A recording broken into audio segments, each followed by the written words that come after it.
Halo YouTube, di video kali ini kita akan membahas jenis-jenis sepatu roda inline skate serta membahas karakteristik dan kelebihan kekurangannya masing-masing.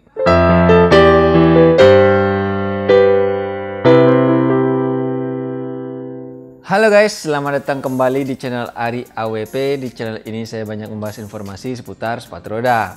Apabila teman-teman suka dengan topik seputar sepatu roda, langsung subscribe saja ya guys. Bakalan banyak video-video tentang sepatu roda yang bakal saya posting dalam waktu ke depan. Nah, untuk di video kali ini kita akan membahas jenis-jenis apa aja yang ada pada sepatu roda inline skate. Dan kita juga akan membahas bagaimana karakteristiknya, bagaimana kelebihannya, dan bagaimana kekurangannya. Nah, di sini saya akan membagi kriterianya menjadi 4 kategori, yaitu konstruksi bootnya atau fit supportnya, lalu maneuverability-nya, lalu stability-nya, lalu yang terakhir speed-nya atau kecepatannya. Nah, masing-masing dari karakteristik ini akan saya beri poin 1 sampai 4, di mana poin 1 itu kurang, poin 2 itu cukup, poin 3 itu baik, dan poin 4 itu baik sekali. Nah, lalu bagaimana karakteristik dari masing-masing jenis sepatu roda ini? Mari kita bahas satu persatu. Untuk yang pertama itu ada sepatu roda freeride. Nah, sepatu roda freeride itu sendiri terbagi dua, ada yang menggunakan bahan hard boot dan ada yang menggunakan bahan soft boot. Untuk yang pertama itu akan kita bahas sepatu roda freeride yang soft boot. Nah, di sini saya tidak ada contohnya, jadi saya ambil aja contoh gambarnya dari Google. Di sini kita ambil contohnya sepatu roda rollerblade Macro Blade 80. Nah, bagaimana karakteristik sepatu roda freeride soft boot ini? Dia memiliki roda yang ukuran sama besar semua, bisa di ukuran 72 mm, 76 mm, ataupun 80 mm. Nah, untuk sepatu roda freeride soft boot ini saya beri penilaian untuk konstruksi bootnya atau fit supportnya, dia hanya dapat 2 poin, yaitu cukup ya. Jadi sepatu roda soft boot ini untuk support kaki kita mungkin tidak terlalu baik karena dia berbahan soft boot lunak. Jadi buat pemula mungkin agak sedikit kesulitan untuk menggunakannya, apalagi digunakan untuk berlatih. Karena untuk berdiri dengan sepatu roda soft boot ini mungkin agak sedikit lebih susah dibandingkan sepatu roda yang sudah hard boot. Jadi oleh karena itu saya beri poinnya hanya 2 saja atau cukup.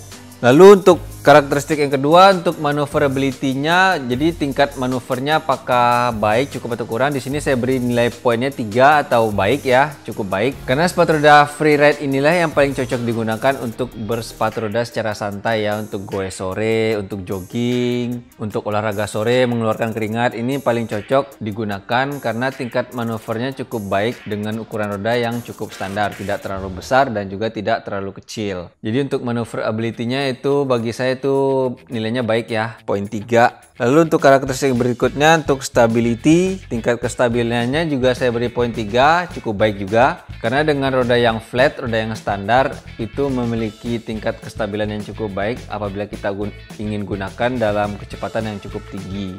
Lalu untuk karakteristik yang keempat yaitu speed atau kecepatannya, itu menurut saya itu hanya dapat 2 poin atau cukup, karena kita juga tidak bisa terlalu cepat menggunakan sepatu roda ini karena ukuran rodanya 80 mm paling besar itu tidak terlalu bisa digunakan untuk kecepatan yang tinggi karena kita bakal cepat capek dalam menggoes karena rodanya yang kurang besar itu. Jadi untuk mempertahankan kecepatan dengan sepatu roda freeride ini kurang bisa ya, karena kita bakal cepat capek. Jadi untuk goes jarak jauh mungkin itu bakal cepat lelah menggunakan sepatu freeride ini. Nah, lalu untuk yang kedua itu ada freeride yang hard boot. Nah, di sini saya ada contohnya. Nah, ini dia freeride hard boot, itu ditandai dengan ukuran roda yang sama besar semua ya. Jadi sepatu roda freeride ini mirip-mirip dengan sepatu roda slalom, hanya saja perbedaan itu di konfigurasi rodanya. Untuk freeride yang hard boot ini ukuran rodanya itu sama besar semua. Nah, lalu bagaimana karakteristiknya? Untuk sepatu roda freeride hard boot ini dia tidak terlalu beda dengan yang soft boot, hanya saja untuk di bagian karakteristik konstruksi bootnya atau fit supportnya itu yang hard boot lebih baik 1 poin. Jadi di sini saya beri nilai baik. Kaki kita lebih disupport oleh sepatunya untuk berdiri. Jadi buat teman-teman pemula yang baru belajar lebih cocok menggunakan yang hard boot ini, karena buat latihan berdiri lebih gampang menggunakan yang hard boot daripada yang soft boot. Untuk ketiga karakteristik berikutnya lebih kurang sama ya dengan yang soft boot tadi. Untuk maneuverability-nya, untuk stability-nya, untuk speed-nya lebih kurang sama. Dia tidak bisa terlalu cepat, tapi untuk goes santai dia cukup stabil. Dan untuk manuver pun masih cukup enak karena rodanya tidak terlalu besar, masih standar di ukuran 80 80 mm ke bawah. Lalu untuk jenis yang ketiga itu ada sepatu roda slalom. Nah, di sini saya ada contohnya lagi. Nah, ini sepatunya sebenarnya sama ya, sama yang standar tadi, cuman bedanya di sini rodanya itu merupakan konfigurasi roda banana. Roda di tengah lebih besar daripada roda di depan dan di belakang. Untuk slalom mungkin lebih cenderung full hardboot ya. Saya jarang banget melihat sepatu roda slalom dengan menggunakan softboot, karena untuk bermain slalom kita butuh sepatu roda yang cukup kokoh untuk mencengkeram kaki kita, karena kita banyak melakukan trik-trik yang membutuhkan support dari sepatunya. Jadi di sini saya hanya memberi contoh sepatu roda slalom yang full hardboot saja. Nah, bagaimana karakteristiknya? Untuk konstruksi bootnya saya beri poin 3 karena dia sudah hardboot, jadi cukup kokoh untuk mencengkeram kaki kita ya. Jadi untuk latihan berdiri pun bagi pemula sebenarnya gampang. Cuma nanti ada beberapa karakteristik yang lain yang mungkin bagi pemula jadi kurang cocok. Untuk karakteristik yang kedua itu maneuverability-nya atau tingkat manuvernya itu yang menurut saya yang slalom ini paling baik ya. Saya beri nilai poin 4 karena memang untuk belok-belok itu gampang banget. Cuman kekurangannya bagi pemula, sepatu roda ini bakal terasa sedikit lebih liar karena buat belok itu gampang banget dengan menggunakan konfigurasi roda banana ini. Lalu karena roda banana ini juga untuk karakteristik yang ketiga yaitu stability-nya, buat di kecepatan mungkin kurang stabil ya karena rodanya itu banana, jadi ibaratnya kita cuma berdiri di dua roda ini saja apabila kita sedang berjalan lurus. Jadi buat kecepatan tinggi resikonya lebih besar untuk kita kehilangan keseimbangan atau kehilangan kestabilan. Jadi buat berlari cepat dengan menggunakan sepatu ini kurang cocok ya. Oleh karena itu juga untuk karakteristik yang keempat yaitu speednya, ini menurut saya ini paling pelan dibandingkan jenis-jenis yang lain. Saya hanya beri nilai poin 1 saja karena untuk kecepatan ini termasuk yang paling bawah. Lalu untuk jenis berikutnya itu ada sepatu roda urban.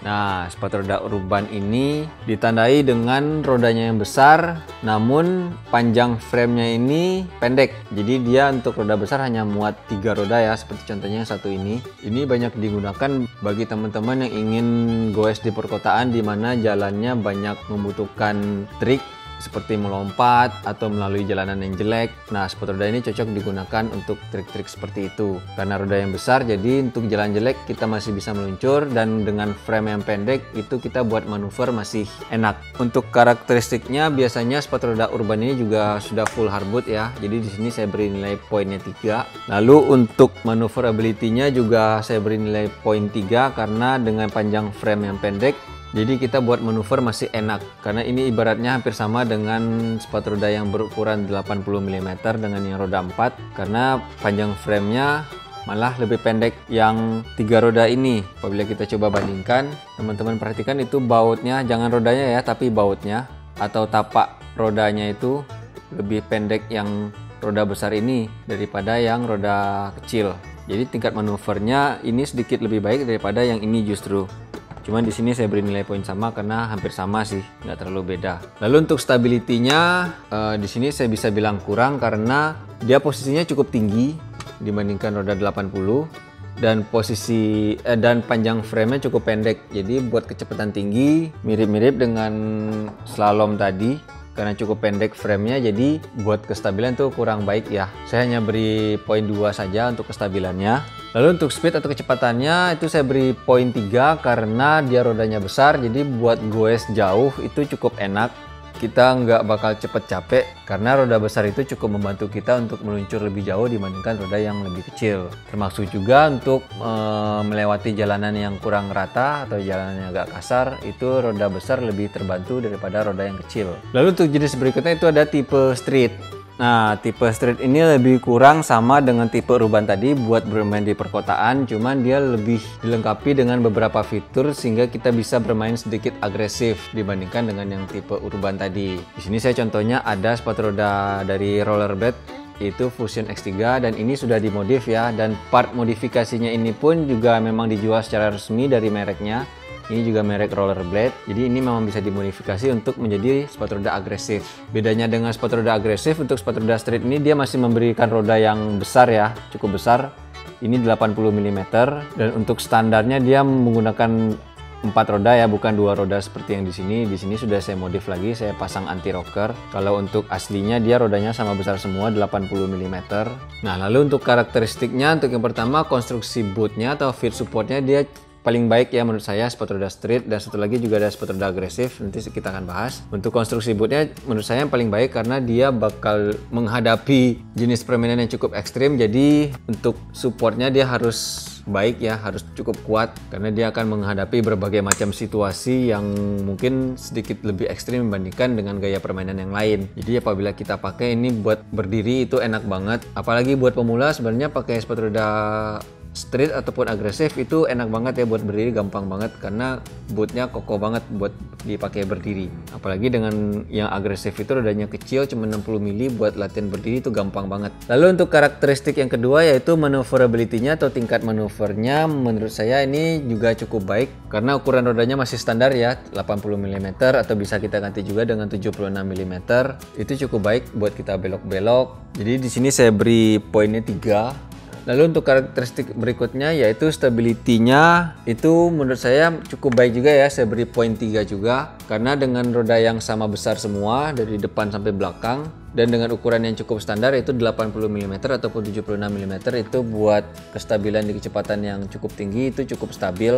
Hanya saja untuk karakteristik yang keempat yaitu speed-nya atau kecepatannya itu tidak sebaik yang urban ya, karena rodanya tidak sebesar urban, hanya 80 maksimal. Jadi buat diadu jarak jauh mungkin ini bakal lebih cepat capek duluan daripada yang sepatu urban tadi. Jadi untuk speednya saya hanya kasih poin 2 saja. Lalu untuk jenis berikutnya itu ada sepatu roda agresif. Nah, sepatu roda agresif ini bisa teman-teman lihat itu rodanya kecil banget. Di sini cuma muat 60 mm. Lalu dia untuk konstruksi bootnya ada 2 jenis ya, ada yang hybrid dan ada yang full hard boot seperti biasa. Bedanya kalau yang hybrid itu dia linernya tidak bisa dicopot karena dia menyatu dengan hard bootnya bagian bawah ini. Sementara kalau yang full hard boot dia masih bisa dicopot bagian liner dalamnya. Kalau yang ini dia hybrid, tidak bisa dicopot. Dan untuk karakteristiknya sepatu roda agresif sama seperti sepatu roda street tadi, dia menurut saya yang paling baik ya. Di sini saya kasih poinnya 4 karena buat berdiri kita gampang banget. Dia bootnya kokoh banget karena sama seperti street tadi buat dipakai main ekstrim, jadi dia harus cukup tahan untuk menghadapi segala macam situasi. Lalu untuk karakteristik yang kedua yaitu maneuverability-nya menurut saya juga cukup baik ya, karena dengan roda yang kecil dan standar, jadi roda paling depan sama paling belakang itu sama besar, di tengahnya ini lebih kecil, jadi ini efeknya kalau kita berdiri rasanya hampir sama dengan sepatu roda standar ya, atau roda flat. Jadi untuk manuvernya cukup baik, apalagi dengan roda kecil ini sebenarnya tingkat manuvernya sedikit lebih gampang daripada roda yang lebih besar ya, karena dia lebih rendah, jadi posisi kaki kita lebih rendah lagi sehingga kita lebih gampang untuk mencari titik keseimbangannya. Lalu untuk karakteristik yang ketiga yaitu stability-nya atau tingkat kestabilannya juga cukup baik, saya beri nilai poin 3 juga. Di sini bukan dari segi kecepatan tapi dari segi posisi berdiri ya, karena posisi berdirinya cukup rendah, jadi kita gampang untuk mencari titik kestabilannya. Nah, untuk karakteristik yang keempat yaitu speednya atau kecepatannya, bisa dibilang kalau yang agresif ini yang paling kurang ya. Saya hanya beri nilai poin 1 saja karena memang dengan roda kecil ini kita nggak bakal bisa goes cepet, apalagi kalau di jalanan yang kasar yang tidak mulus itu kita bakal cepet banget buat capek, sangat-sangat tidak disarankan. Ini cocoknya memang untuk bermain di skatepark yang permukaan lantainya cukup licin, cukup halus, dan memang difokuskan untuk sepatu roda jenis-jenis seperti ini. Jadi buat di jalanan yang kasar atau buat goes keliling kota mungkin gak cocok ya pakai ini, kecuali kalau teman-teman pengen ngeluarin keringat dengan cepat, boleh pakai sepatu roda ini. Lalu untuk jenis yang berikutnya yaitu sepatu roda maraton. Nah, sepatu roda maraton ini ditandai dengan rodanya yang besar semua. Lalu ukuran rodanya standar ya, sama besar semua, flat, dan dia biasanya menggunakan 4 roda seperti ini. Ada juga yang 3 roda seperti yang urban, cuman jarak rodanya lebih panjang daripada yang urban. Kalau urban jaraknya cukup pendek, kalau yang sepatu roda maraton dengan 3 roda itu jarak rodanya cukup jauh. Jadi dia memang mencari titik kestabilannya di panjang framenya. Untuk konstruksi bootnya sendiri biasanya tuh antara soft boot atau hybrid seperti ini ya. Di sini contohnya bootnya hybrid ya, jadi bagian hard bootnya itu menyatu dengan bagian soft bootnya. Di sini bagian hard bootnya biasanya berbahan karbon seperti ini, lalu bagian depannya berbahan soft boot seperti sepatu biasa. Jadi dengan konstruksi boot seperti ini, jadi feet supportnya di sini saya hanya beri poin 2 saja karena memang buat berdiri sedikit susah ya.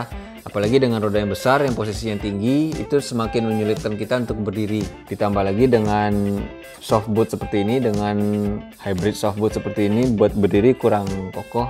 Lalu untuk karakteristik yang kedua yaitu maneuverability-nya atau tingkat manuvernya juga cukup rendah ya. Saya hanya beri nilai 2 saja karena dengan frame yang panjang seperti ini kita bakal susah buat berbelok. Jadi memang sepatu roda maraton ini cocoknya buat goes jauh yang treknya banyak lurus, ataupun kalau berbelok, belokannya nggak terlalu tajam karena dengan panjang frame seperti ini kita bakal susah buat berbelok. Nah, lalu untuk kestabilannya bisa dibilang sepatu roda maraton ini termasuk yang paling baik ya, karena framenya rodanya panjang banget. Jadi kita buat kenceng jalan lurus itu bakal stabil banget, nggak gampang goyah. Jadi buat kestabilannya ini yang paling baik menurut saya. Untuk karakter yang keempat yaitu kecepatan, dia juga termasuk yang paling baik karena dengan roda besar dan tingkat kestabilan yang cukup tinggi. Jadi kita gampang buat mencapai kecepatan tinggi dan cukup stabil di kecepatan tinggi. Kita gampang banget. Ini cocok banget buat teman-teman yang pengen maraton goes jauh. Kita nggak bakal cepet capek menggunakan jenis sepatu roda seperti ini. Lalu untuk jenis yang terakhir itu ada namanya yang sepatu roda speed. Nah, sepatu roda speed ini bisa kita lihat bentuk bootnya itu cukup rendah ya. Jadi dia hanya sampai mata kaki saja. Oleh karena itu untuk feet supportnya ini termasuk yang paling rendah ya. Saya hanya beri nilai poin 1 saja. Ini termasuk yang paling susah buat kita berdiri. Bahkan teman-teman yang sudah jago di sepatu roda yang standar pun pindah ke sini bakal kewalahan juga buat menggunakannya. Harus berlatih lagi buat membiasakan menggunakan sepatu roda jenis speed ini. Untuk rodanya sama framenya dia lebih kurang sama dengan yang maraton ini ya. Dengan roda besar, 4 roda dan panjang frame yang cukup panjang. Dan untuk konstruksi bootnya biasanya dia juga sudah berbentuk hybrid ya. Jadi campuran antara hard boot yang berbahan karbon dengan bagian soft boot bagian depan atas ini. Kenapa dia pilih bahan seperti ini? Karena untuk membantu meringankan bobotnya. Karena dengan roda yang besar itu sudah cukup berat sepatunya, jadi untuk bootnya dia bikin seringan mungkin. Lalu untuk karakteristik kedua yaitu maneuverability-nya juga kurang baik ya. Saya hanya beri nilai poin 2 saja. Karena dengan roda yang besar dan frame yang panjang itu buat belok-belok susah. Biasanya ini digunakan di trek khusus ya buat sepatu roda speed ini yang jalannya betul-betul licin, betul-betul halus dan tikungannya nggak terlalu tajam. Kita tidak membutuhkan tingkat maneuverability yang terlalu tinggi karena biasanya sepatu roda speed ini dipergunakan di trek yang belokannya tidak terlalu tajam sehingga tingkat manuvernya tidak perlu terlalu bagus. Lalu untuk karakteristik ketiga yaitu kestabilannya sama seperti maraton tadi karena rodanya besar, frame yang panjang, itu tingkat kestabilannya bisa saya bilang itu yang paling baik. Saya beri poin 4. Jadi buat goes jauh di trek yang lurus, di jalan yang mulus itu enak banget. Kita nggak bakal cepet capek. Dan juga untuk karakteristik yang keempat itu speednya sama seperti maraton, itu saya bilang yang paling baik juga. Saya beri nilai poin 4 karena dengan roda yang besar, frame yang panjang, kita cukup mudah untuk mencapai kecepatan tinggi dan tidak cepet capek. Oke guys, jadi lebih kurang itu ya jenis-jenis sepatu roda dan juga karakteristiknya masing-masing. Nah, buat teman-teman yang ingin membeli sepatu roda dan bingung mau milih jenis apa, semoga video ini bisa membantu teman-teman dalam menentukan pilihannya. Apabila teman-teman suka dengan video ini, jangan lupa diklik like ya. Terima kasih.